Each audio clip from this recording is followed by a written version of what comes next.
एक एक स्कूल और एक एक मकतब को विधायक फंड से पैसा लगाकर हम मॉडल स्कूल और मॉडल मकतब बनाएंगे। हम इस बात का प्रस्ताव लेकर आएंगे कि एलएनएमयू का एक्सटेंशन समस्तीपुर में हो, ताकि हमारे क्षेत्र के बच्चों को आसानी से वहाँ पहुँच सके। ऐसा कोई भी घोषणा हम नहीं कर रहे हैं जो आप कह सकते हैं कि असंभव है या जिसको नहीं एग्जीक्यूट किया जा सकता है। हम सरायरंजन को अनुमंडल बनाने के लिए वो हर काम करेंगे जो उसे अनुमंडल घोषित कर दे। बनते हैं तो हर टोले में हम संपर्क पथ योजना लाएंगे। ये अगले मानसून सत्र से पहले। अभी तक हमारे पूरे विधानसभा में विधायक का नहीं कोई कार्यालय है, नहीं आवास है। हम इस बात को भी सुनिश्चित करेंगे कि एक वेल फंक्शनिंग कार्यालय हो, ताकि किसी को भी कोई भी समस्या किसी वक्त हो तो हमारे कार्यालय में जाकर हमसे संपर्क कर सकते हैं। अधिकतम 20 से 25 मिनट तक एम्बुलेंस पहुंचकर और उसको आपातकालीन जो स्वास्थ्य सेवा है वो हम मुहैया करा सकें। चलिए, नमस्कार साथियों, आप लोगों को मैंने आमंत्रित किया है कि आपके माध्यम से हम सरायरंजन के तमाम जनता के सामने अपना घोषणा पत्र जारी करना चाहते हैं।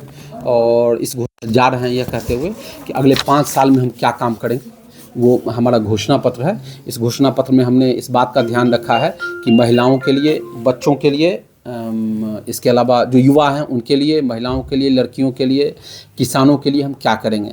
ऐसा कोई भी घोषणा हम नहीं कर रहे हैं जो आप कह सकते हैं कि असंभव है या जिसको नहीं एग्जीक्यूट किया जा सकता है। हमने उन्हीं योजनाओं को सकता है। जब हम सरायरंजन में पदयात्रा अपनी हमने निकाला था, उस दौरान हमने इस बात को चिन्हित किया था कि सरायरंजन विधानसभा में 99% ऐसे अनुसूचित जाति टोला हैं जहां संपर्क पथ नहीं है। तो वो हमारी योजना का हिस्सा है कि अगर हम बनते हैं, विधायक बनते हैं, तो हर टोले में हम संपर्क पथ योजना लाएंगे। ये अगले मानसून सत्र से पहले हम इस बात को सुनिश्चित करेंगे कि हम प्रस्ताव विधानसभा में लेकर इस बिल को हम लाएं। इसके अलावा जो चीज़ें हैं वो हम आपको बारी बारी से बताना चाहते हैं। हमारे यहाँ मेडिकल कॉलेज है, लेकिन अभी तक फंक्शनिंग नहीं हुआ है।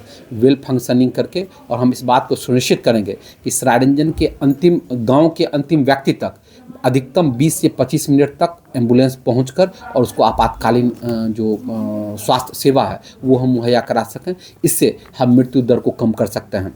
इसके अलावा विद्यापति नगर, जिसको कहा जाता है भक्त और भगवान की मिलन स्थली, उसको हम पर्यटन स्थल के तौर पर विकसित करवाएंगे।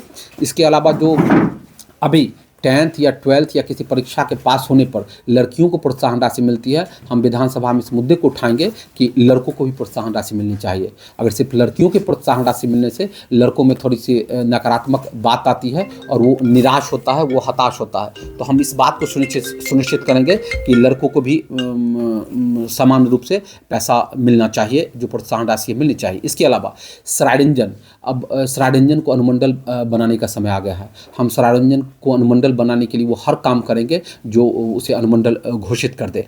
इसके अलावा दोनों ब्लॉक में, जो सरायरंजन और विद्यापति नगर ब्लॉक है, दोनों में डे नाइट के लिए एक एक स्टेडियम का निर्माण हम करेंगे, ताकि जो युवाओं के लिए खेल के लिए आसानी से वो काम कर सके। विधानसभा में हम इस मुद्दे को भी उठाएंगे कि जीविका की जो सीएम है और जीविका की जो बुक कीपर है उसको अभी मानदेय 9600 रुपया मिल रहा है, उसको परमानेंट जॉब किया जाए और उसको सैलरीड किया जाए।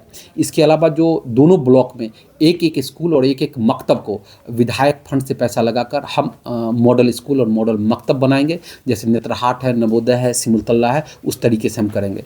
क्योंकि मैं पूर्व में पैक्स अध्यक्ष, अभी वर्तमान में पैक्स अध्यक्ष भी हूँ, तो हमने ये बात देखा है कि पैक्स अध्यक्षों को जनप्रतिनिधि का दर्जा मिलना चाहिए। कि इसके अलावा जो पैक्स के प्रबंधक हैं उनकी नौकरी नियमित होनी चाहिए। यह कहते हुए मुझे शर्म महसूस हो रही है, लेकिन मैं इस बात को कहता हूं कि आज़ादी के 76 साल भी सरायरंजन के हर घर तक साफ पानी नहीं पहुंच पाई है। तो हम इस बात को भी सुनिश्चित करेंगे कि हर घर तक साफ पानी पहुंचे। इसके अलावा हमारे यहाँ सार्वजनिक परिवहन की कोई व्यवस्था नहीं है, तो हम इस बात को सुनिश्चित करेंगे कि सरकारी बस, बिहार परिवहन विभाग की बस दोनों ब्लॉक को छूते हुए इस तरह से चले कि 10 बजे वो जिला मुख्यालय पहुंचे और शाम को वापस आए। इससे लोग जो भी एक्सीडेंट होता है या लोगों को जाने में समस्या होती है, वो समस्या समाप्त होगा। हमारे यहाँ एक भी डिग्री कॉलेज नहीं है। एक डिग्री कॉलेज जो वित्त रहित है, जो संत बाबा का देन है। हम दोनों ब्लॉक में एक एक डिग्री कॉलेज को संचालित करवाएंगे, अंगीभूत डिग्री कॉलेज शुरू करवाएंगे। इसके अलावा हम लोग का यूनिवर्सिटी जो है एलएनएमयू है, ललित नारायण मिथिला यूनिवर्सिटी। पीजी का कोर्स करने के लिए या किसी ऑफिशियल काम करने के लिए बच्चों को जाना पड़ता है दरभंगा।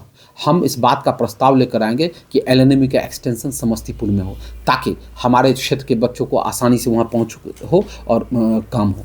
इसके अलावा एक और हम ऐतिहासिक काम करने जाएंगे कि विधानसभा स्तर पर हम प्लेसमेंट सेल हर त्रैमासिक, हर 3 महीने पर हमारा प्लेसमेंट सेल का ऑफर निकलेगा, जिसमें हम बच्चों को और निजी कंपनियों को बुलाकर हम बच्चों को रोजगार का अवसर सृजित करेंगे ताकि बच्चों को जॉब हो सके।